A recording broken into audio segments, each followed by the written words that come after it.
আমাকে আপনাকে যখন আল্লাহ বানাইছে খালাকতু বিয়াদাইয়া, আল্লাহ বলে আমি আমার নিজের হাত দিয়া বান্দা বান্দিরে বানাইছি। কারণ এই চেহারার মধ্যে এত দামি কপাল, ওই কপাল দিয়া বান্দা আমার কুদরতি কদমে সেজদা দিবে। এই কপালটার এত দাম, এই কপাল কুন ফায়াকুন বললে হয় না, এই কপাল ফেরেশতাদের হাতে বানাইলেও হয় না, আমি আল্লাহ নিজের হাতে বানাইছি। আল্লাহ পাক কই আমি আল্লাহও দেখি জমিনে কেমন অন্যায় হয়, অত্যাচার কেমন জুলুম হয়, জমিনে কেমন অন্যায় হয়, অত্যাচার হয়, কেমন জুলুম হয়, কেমন গুনাহ হয়, আমি আল্লাহ দেখতেছি। আমি আল্লাহ দেখতেছি আমার নবীর নায়েবে রাসূল উলামায়ে কেরামের সাথে কেমন আচরণ হয়, সবই আল্লাহ বলেন আমি দেখতেছি। এরপরও আমি কেন নগদ ধরি না জানুনি? চার শ্রেণীর কারণে। লাউলা মাশাইখ রুক্কা ওয়াল শাবাব খুশা ওয়াল আতফাল রুদ্দা ওয়াল আনআম রুক্তা। আল্লাহ বলেন এক নম্বর হলো ওই বৃদ্ধ মানুষগুলি, এখনো জমিনে এমন কিছু সাদা দাড়ি সাদা চুল আমার কিছু বৃদ্ধ বান্দা বান্দি আছে রে, কোমর বাঁকা হইতে পারে না, করতে পারে না, কষ্ট হয়, হাঁটুতে ব্যথা, কোমরে ব্যথা, এরপরেও আমি আল্লাহর কুদরতি কদমে সেজদা দেয়, কষ্ট হয়, এরপরেও আমার কদমে সেজদা দেয়। এই সেজদার দিকে তাকাইলে জমিনের প্রতি মায়া লেগে যায়। দুই নম্বরে আল্লাহ বলে ওয়াশশাবাবু খুশশা, কত যুবক অন্যায় কাজের দিকে দৌড়ায়, নাপাক প্রেম ভালোবাসার দিকে দৌড়ায়, জিনা বেবিচার মদ গাঞ্জার দিকে কত যুবক দৌড়ায়। আল্লাহ বলেন কিন্তু এখন এমনও কিছু যুবক আছে যেই যুবক যৌবনের পাগলামি করে না, তার মনেও পাগলামি করতে চায়, তারও গুনার দিকে তার মন ডাকে কিন্তু যায় না। আমি আল্লাহর ভয়ে যুবক গুনার দিকে যায় না, মসজিদে গিয়ে হাজির হয় না, পাক ভালোবাসা প্রেমের দিকে মন দেয় না, আমি আল্লাহর প্রেম অন্তরের ভিতরে জমায়া নেয়। ওই যুবকের সেজদা যখন জমিনে দেয়, তার সেজদার দিকে তাকাইলো এই গুনাহগার জমিনের প্রতি আমার মায়া লেগে যায়। ওয়াল আতফাল রুদ্দা, আল্লাহ বলেন আরেকটা শ্রেণী হলো এই জমিনে কিছু শিশু বাচ্চা আছে যাদের কোনো গুনাহ নাই, ছোট ছোট বাচ্চাগুলি, এদের আমলনামা এখনো খোলা হয় নাই। যদি জমিনে আমি গজব দেই, গুনাহগারের সাথে শিশু বাচ্চাগুলি তারও এই গজবের শিকার হয়ে যায়, অথচ এই ঘরের বাবা দায়ী, এই ঘরের মা দায়ী, গুনার জন্য মা দায়ী, বাবা দায়ী, তাদের কারণে গজব আইছে, বাচ্চাটার কোনো দোষ নাই। গজবের কারণে বাবা যেমন গজবে পড়ে, মা যেমন পড়ে, বাচ্চাটাও গজবে পড়ে যায়। তার কান্নার দিকে তাকাইলে আমি আল্লাহ এই জমিনের প্রতি মায়া লেগে যায়। চার নম্বর ওয়াল আনআম রুক্তা, আল্লাহ বলেন চার নম্বর হলো জানুনি আরেক দল হলো দুনিয়ার ভিতরে কিছু পশু পাখি আছে, পশু পাখি আছে এদের কোনো গুনাহ নাই, আযাব গজব, আসমানি গজব, জমিনি গজব যদি জমিনে আসে, মানুষের সাথে জীব জানোয়ার গুলিও গজবের শিকার হয়ে যায়, হাঁস মুরগিরাও গজবের শিকার হয়ে যায়, গরু ছাগল গুলা তারাও গজবের মধ্যে পড়ে যায়, অথচ এদের কোনো অন্যায় নাই, ওদের কোনো গুনাহ নাই, এদের দিকে তাকাইলেও জমিনের প্রতি মায়া লাগে। আল্লাহ কই জানুনি রে জমিন, জানুনি রে ফেরেশতারা, যদি এই চার শ্রেণী জমিনে না থাকতো, যেই হারে জমিনের মধ্যে গুনাহ চলছে, যদি এই চার শ্রেণী না থাকতো তাহলে আমি কি করতাম? লা জানতুস সামাআ হাদিদা, আমি আল্লাহ আসমানকে লোহা বানায় দিতাম, ওয়াল আরদা খাফসাফা, জমিনকে আমি তামা বানায় দিতাম, জমিনকে আমি আল্লাহ তামা বানায় দিতাম, جعلت السماء حديدا والأرض خفصفا والتراب رمادا وما أنزلت من السماء قطرا, এক ফোঁটা রহমতের বৃষ্টি আমি জমিনে দিতাম না, ওয়ামা আম্বাতু মিনাল আরদি নাবাতা, একটা শস্যের দানাও আমি জমিনে উৎপাদন হতে দিতাম না, বরং বাল আনজালতু আলাইকুমুল আযাবা সাব্বা, ভরপুর করোনা একটা যাবে আরেকটা আসবে, একটা যাবে আরেকটা আসবে, ভাইরাস একটা যাবে আরেকটা আসবে। আল্লাহ যেটা দিতে পারে এর চেয়ে বড়টাও দিতে পারেনি না পারে না। করোনা যেমন শক্তিশালী, এর চেয়ে আরো পাওয়ারফুল শক্তি নিয়ে মহামারী আল্লাহ দিতে পারে।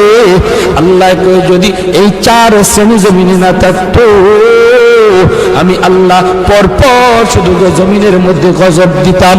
এই 4 শ্রেণীর মধ্যে প্রথম 2 দল বৃদ্ধ মানুষ যারা এখনো আল্লাহর কদমে সেজদা দেয়। 2 নম্বর ওই যুবক যৌবনে যে আল্লাহর কদমে সেজদা দেয়।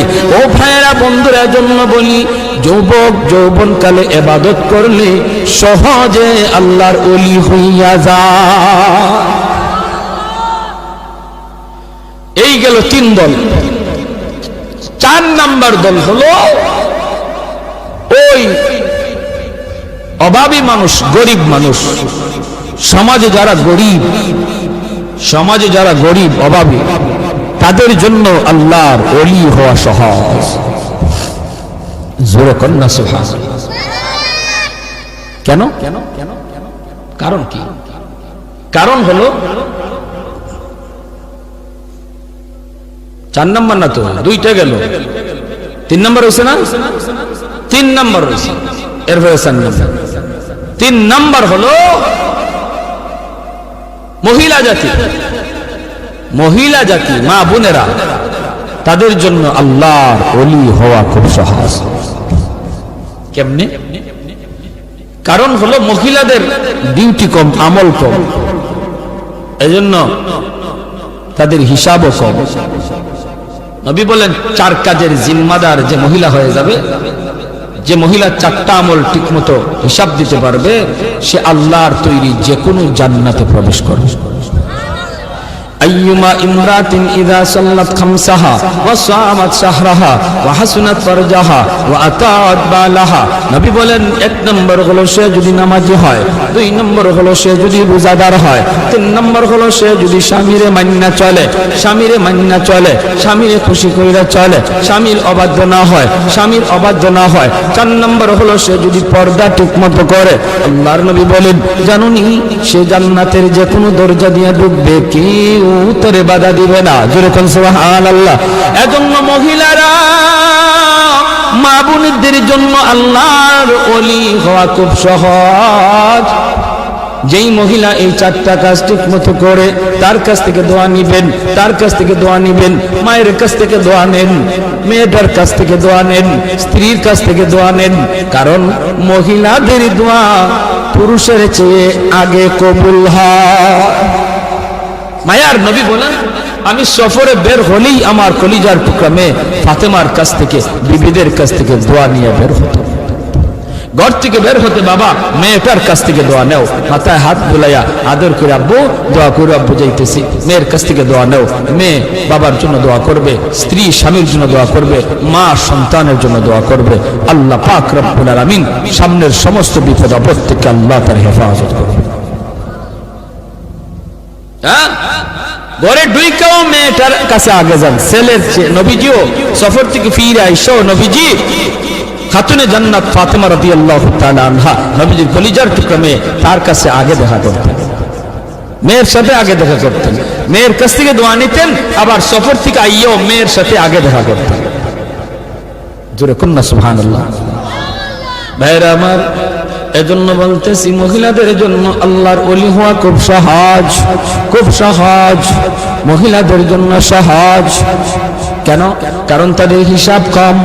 সম্পদ কেমনে কামাই করেছো, সম্পদ কোন পথে ব্যয় করেছো, এই জবাব কোন মহিলাকে দেওয়া লাগবে না, পুরুষকে দেওয়া লাগবে, স্বামীকে দেওয়া লাগবে, স্ত্রীকে দেওয়া লাগবে না। স্বামী কেমনে সংসার চালাইলো, হালাল পথে না হারাম পথে, জবাব দিবে স্বামী, মহিলাকে জবাব দেওয়া লাগবে না। এজন্যই রে ভাই, মহিলাদের জন্য আল্লাহর ওলি হওয়া খুব সহজ। 4 নাম্বার, গরিব দুঃখী মানুষ, অভাবী মানুষ, তাদের জন্য ওলি হওয়া সহজ। কেন? কারণ ধনী তার সকল ধন দৌলতের হিসাব দিতে দিতে টাইম লেগে যাবে, আর গরিব সম্পদ কম হওয়ায় কম কোটায় হিসাব দিয়া ধনীর 500 বছর আগে জান্নাতে চলে গেছে। ইন্নামাল ফুকারা ইয়াদখুলুনাল আগনিয়া ইয়াদখুলুনাল জান্নাতা ক্বাবলাল আগনিয়া বি500 সানা। নবী বলেন ধনীর 500 বছর আগে জান্নাতে চলে যাবে। এজন্যই তো ওসমান গনি রাদিয়াল্লাহু তাআলা আনহু বলেছিলেন, ইয়া রাসূলুল্লাহ, ইয়া হাবিবাল্লাহ, ওগো নবীজি, আমি তো আমার সম্পদ ভালো কাজে ব্যয় করেছি, হালাল পথে কামাইছি। আমি তো গরিব দুঃখীদেরকে সবসময় দান করি, সদকা দেই, অভাবীদের পাশে আমি দাঁড়াই। আমিও কি 500 বছর পরে জান্নাতে যাইমু সম্পদ বেশি হওয়ার কারণে? আল্লাহর নবী বলেন, উসমান রে, তুমি আমার জামাই হতে পারো, তুমি আমার মেয়ের জামাতা হতে পারো, কিন্তু আমি নবী নিজের থেকে কিছুই বলি না। আমি যা বলেছি আমার মালিকের ইশারায় বলেছি। তুমি ওসমান, আমি নবীর মেয়ের জামাতা হইতে পারো, আশরে মুবাশশারার সদস্য তুমি হইতে পারো রে, তবুও তুমি উসমান গরিবের 500 বছর পরে জান্নাতে ঢুকবা। উসমান নবী কই, নবী গো, কিছুই বুঝি নাই গো। কেন গো নবী, কেন? এমন সম্পদ আমার লাগবে না যেই সম্পদের কারণে আমার জান্নাতে যাইতে দেরি হয়। কোন কারণে? আমি তো হক আদায় করেছি, আমি তো সম্পদের হক যথাযথ আদায় করি। মদিনা নগরে যে অভাব, মানুষ খাইতে পায় না, দুর্ভিক্ষ,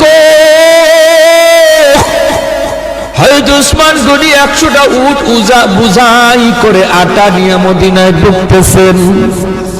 মদিনার ব্যবসায়ীরা মদিনা থেকে বের হয়ে গেছে সন্ধান পাইয়া, রাস্তায় যায়, উসমান, আটাগুলি আমাদের কাছে তুমি বিক্রি করো, আমরা মদিনার বাজারে নিয়ে একটু ব্যবসা করব।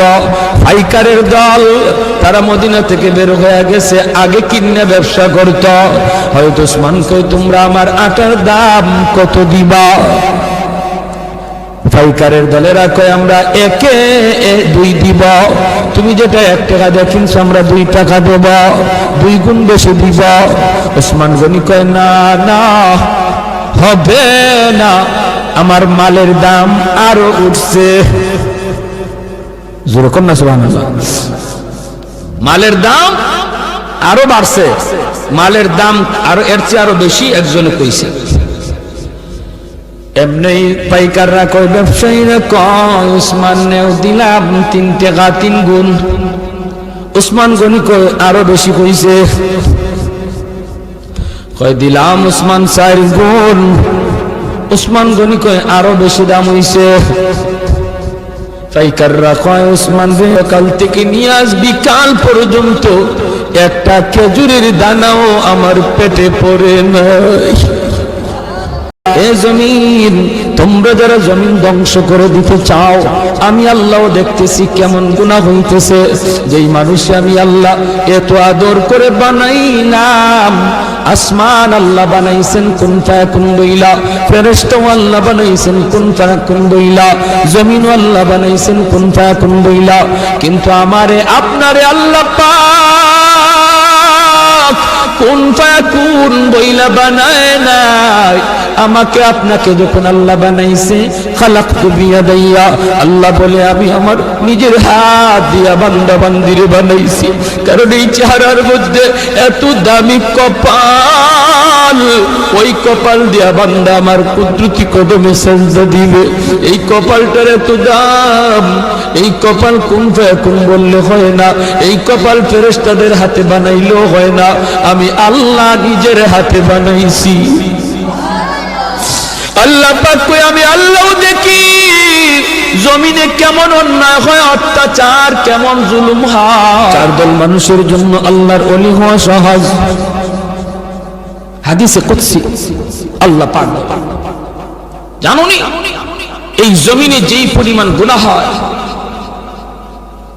জমিন আমারে কয়, আল্লাহ অনুমতি দাও, আর সইতে পারি না, আর গুনার বোঝা সইতে পারি না। আল্লাহ অনুমতি দাও, দাবায়া দেই, সবগুলির গিলে ফেলি। আল্লাহ কই চুপ কর, চুপ কর, আমার বান্দার সাথে আমার বিষয়, আমার বান্দা আর আমি, আমাদের বিষয় মাঝখানে কেউ নাক গলাবা না।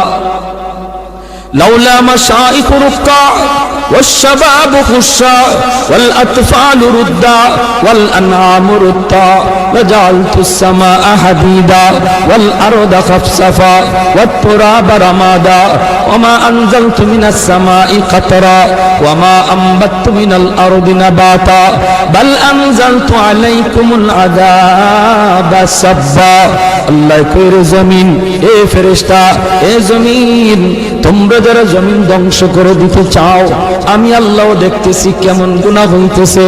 যেই মানুষ আমি আল্লাহ এত আদর করে বানাইলাম, আসমান আল্লাহ বানাইছেন কুন ফায়াকুন বইলা, ফেরেশতা আল্লাহ বানাইছেন কুন ফায়াকুন বইলা, জমিন আল্লাহ বানাইছেন কুন ফায়াকুন বইলা, কিন্তু আমারে আপনারে আল্লাহ পাক কুন ফায়াকুন বইলা বানায় নাই। আমার হলো উম্মে ফজল, উম্মে ফজল আব্দুল্লাহ ইবনে আব্বাস রাদিয়াল্লাহু তাআলা আনহুর মা, আর হযরত আব্বাস রাদিয়াল্লাহু তাআলা আনহুর বিবি।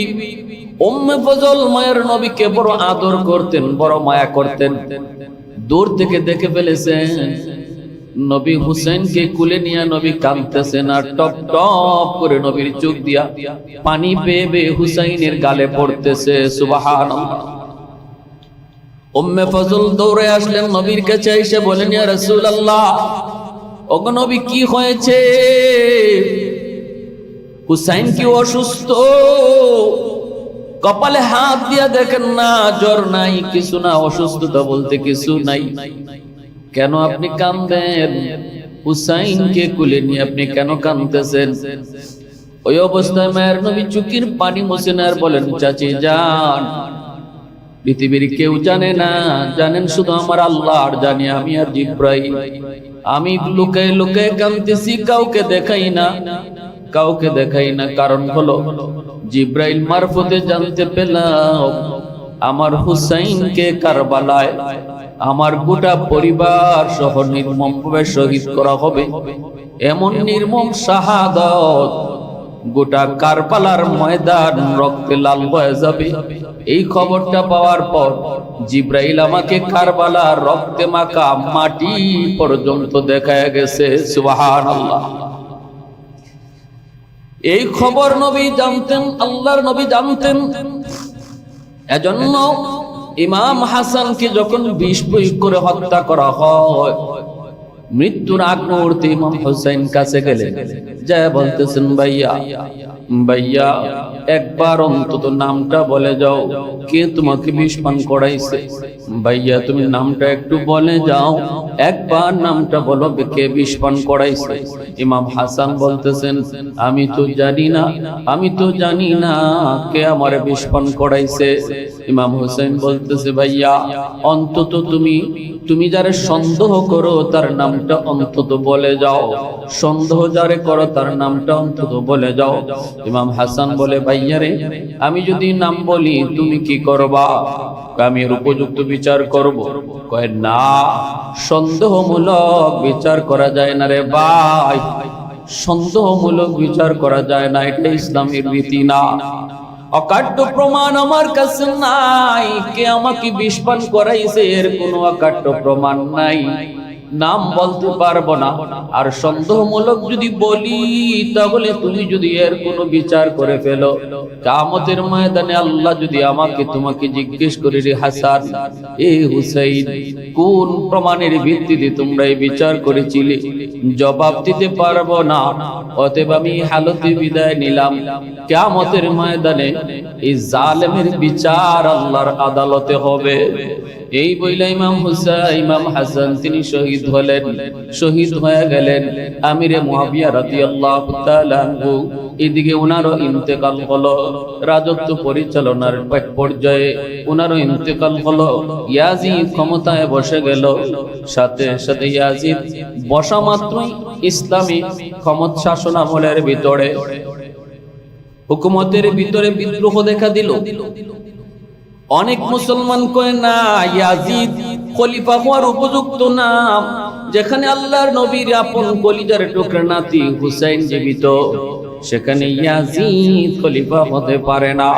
মদিনার মুসলমান তারে মানতে পারে না, মক্কার মুসলমান তারে মানতে পারে না, বিভিন্ন জায়গার মুসলমানরাও মানতে পারে না। ইসলামী রাজত্ব বিভিন্ন প্রদেশে বিভক্ত ছিল, ইসলামী হুকুমত তখন বিভিন্ন প্রদেশে বিভক্ত ছিল। মদিনা একটা প্রদেশ, মক্কা একটা প্রদেশ, কুফা একটা প্রদেশ, বসরা একটা প্রদেশ, এরকম ভাবে সিরিয়া একটা প্রদেশ।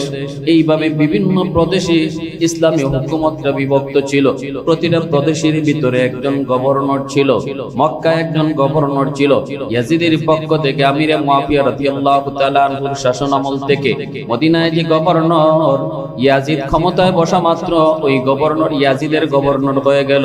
মক্কার গভর্নর ইয়াজিদের গভর্নর হয়ে গেল। মদিনার মানুষ বিদ্রোহ করে। ইমাম হুসাইন রাদিয়াল্লাহু তাআলা আনহুর কাছে তারা কয়, আমরা আপনাকে খলিফা মানব, ইয়াজিদকে আমরা খলিফা মানতে রাজি না।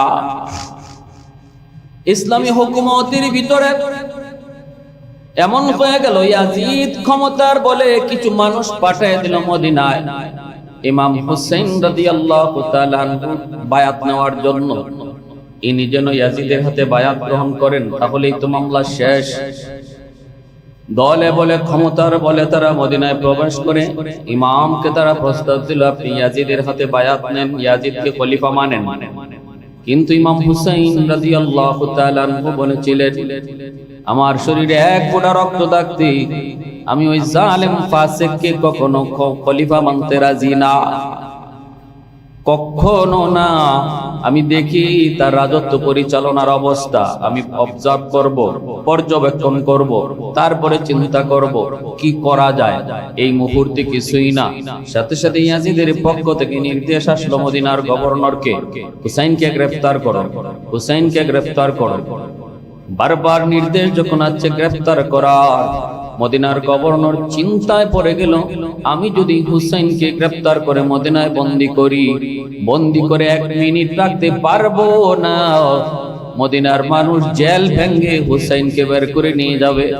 নবীর কলিজার টুকরা নাতি যেই মদিনায় মায়ার নবী শুয়েছেন, ওই মদিনায় হুসাইন বন্দী থাকবে, হয় না, হয় না। এজন্য মদিনার গভর্নর বলতেছে, ইমাম দয়া করে আপনি মক্কায় চলে যান, মদিনা থেকে বের হয়ে যান, কারণ খলিফার পক্ষ থেকে আমাকে চাপ দেওয়া হচ্ছে আপনাকে গ্রেফতার করার জন্য। ইমাম হুসাইন রাদিয়াল্লাহু তাআলা আনহু মদিনা থেকে মক্কায় হিজরত করার জন্য তিনি প্রস্তুতি নিয়ে নিলেন, সব পরিবারে তিনি প্রস্তুতি নিয়ে নিলেন। মদিনায় নবীর রওজার সামনে দাঁড়া, মদিনা থেকে বের হওয়ার আগে আমার মায়া নবীর রওজার সামনে দাঁড়ায় ইমাম হুসাইন কান্দেন আর বলেন, নানা জান, দিনের খাতিরে আপনি মক্কা থেকে মদিনায় হিজরত করেছেন, আর আজ তোমার নাতি দিনের খাতিরে মদিনা থেকে মক্কায় হিজরত করতেছে। মদিনার জালেমগুলি আমাকে তোমার কাছে থাকতে দিল না গো নানা জান। এই বইলা কান্নাকাটি করে তিনি মক্কায় চলে গেলেন। মক্কায় আসা মাত্রই মক্কায় তখন থেকেও বেশ কয়েকজন প্রসিদ্ধ সাহাবী তারা বাস করতেন। একজন হলেন হযরত আব্দুল্লাহ ইবনে আব্বাস, আরেকজন হলেন হযরত আব্দুল্লাহ ইবনে ওমর, আরেকজন হলেন আব্দুল্লাহ ইবনে জুবাইর। এই তিনজন আব্দুল্লাহ অনেক বড় উঁচু মাপের তিনজন সাহাবী, তারা ছিলেন মক্কায়। তারা ইমাম হুসাইনকে সাদরে গ্রহণ করলেন, আপনি মক্কায় আসেন। ইনারা মক্কায় উনি থাকতেছেন। এর ভিতরেই কুফা থেকে প্রায় 350 মতো চিঠি আসলো। কুফার মানুষ একে একে চিঠি দিতেছে, ইমাম আপনি কুফায় চলে আসেন, কুফায় আমরা আপনার হাতে বায়াত নেব, ইয়াজিদের হাতে আমরা বায়াত নেব না। কুফায় হাজারো হাজারো মানুষ, হাজারো হাজারো মানুষ আপনার কাছে বায়াত নেওয়ার জন্য তারা প্রস্তুত। আপনি কুফায় চলে আসেন। ইমাম হুসাইন রাদিয়াল্লাহু তাআলা ইনিও যাওয়ার জন্য মতামত চাইলেন। সাহাবীদের সাথে যাদের সাথে তিনি মত প্রকাশ করলেন, মত চাইলেন, কেউ ওনাকে যাইতে রাজি না, কেউ মত দিলেন না। আব্দুল্লাহ ইবনে আব্বাস রাদিয়াল্লাহু তাআলা বলে, না আপনি কুফায় যান না, কুফার মানুষরা আপনাকে যতই প্রস্তাব দিক এদেরকে বিশ্বাস করা যায় না, এরা পরীক্ষিত বিশ্বাসঘাতক, এরা পরীক্ষিত গাদ্দার।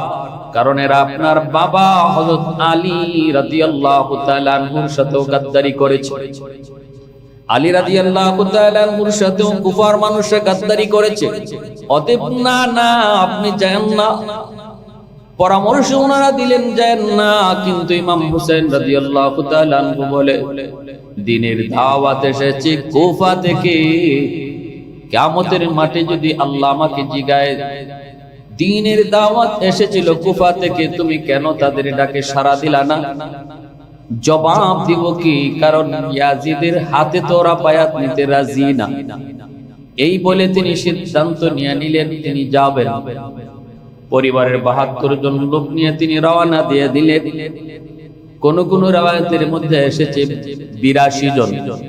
৭২ জন ছিল পুরুষ যুদ্ধ করার মতো, আর ১০ জন ছিল নারী, ১০ জনের ভিতরে ছিল শিশু। পরিবারের লোকজন নিয়ে তিনি রওনা দিয়ে দিয়েছেন। ইমাম হুসাইন রাদিয়াল্লাহু তাআলা কুফার উদ্দেশ্যে রওনা দিয়ে দিবেন। এর আগে তিনি বলতেছেন, ঠিক আছে আপনারা যখন না করতেছেন, আমি যাওয়ার আগে কুফার অবস্থাটা পর্যবেক্ষণ করার জন্য আমি আমার চাচাতো ভাই মুসলিম বিন আকিলকে তাদের কাছে পাঠায় দেই, এবং আমার তরফ থেকে সে তাদের বায়াত নিয়ে নিক, আমার তরফ থেকে বায়াত নিয়ে নিক। এই বইলা তিনি চাচাতো ভাই মুসলিম বিন আকিল ওনাকে পাঠায় দিলেন কুফায়। যাও তুমি কুফায় যাও, যায় কুফার মানুষকে আমার পক্ষ থেকে তুমি বায়াত গ্রহণ শুরু করো। মুসলিম বিন আকিলদার 2টা ছোট বাচ্চা নিয়া, একজনের নাম মুহাম্মদ আর একজনের নাম আহমদ, ছোট 2টা বাচ্চা নিয়া মুসলিম বিন আকিল নিশ্চিন্ত মনে নির্ভয়ে তিনি কুফায় গেলেন। যাওয়া মাত্রই এক রাতে মুসলিম বিন আকিলের হাতে ইমাম হুসাইনের, মূলত ইমাম হুসাইন রাদিয়াল্লাহু তাআলা আনহু হাতে মুসলিম বিন আকিলের হাত ধরে ১৩,০০০ মানুষ হাতে হাত রেখে বায়াত গ্রহণ করেছে এক রাতে। তাহলে পরিবেশ কত ভালো। মুসলিম বিন আকিল চিঠি পাঠাইলেন, ভাইয়া কুফার অবস্থা খুব ভালো, এক রাতে ১৩,০০০ মানুষ আপনার হাতে আপনার কাছে বায়াত নিয়েছে আমার হাত ধরে, অতএব আপনি পরিবেশ খুব ভালো, আপনি আসতে পারেন। এই বলে তিনি চিঠিটা পাঠিয়ে দিলেন। কিন্তু চিঠি পাঠানোর পর পরিবেশ মুহূর্তের ভিতরে ঘোলাটে হয়ে গেল। ইয়াজিদের কাছে খবর চলে গেল যে ইমাম হুসাইনের চাচাতো ভাই মুসলিম বিন আকিল সে কুফায় এসেছে, আর কুফার মানুষের বায়াত নিতেছে। এই খবর ইয়াজিদ পাওয়া মাত্র, ইয়াজিদের ক্ষমতা তখন সিরিয়া তখন মুসলিম জাহানের রাজধানী, আগে ছিল মদিনায়। আমির মুয়াবিয়া রাদিয়াল্লাহু তাআলা আনহু ইনি রাজধানী নিয়ে গেছিলেন সিরিয়ায় রাজত্বের সুবিধা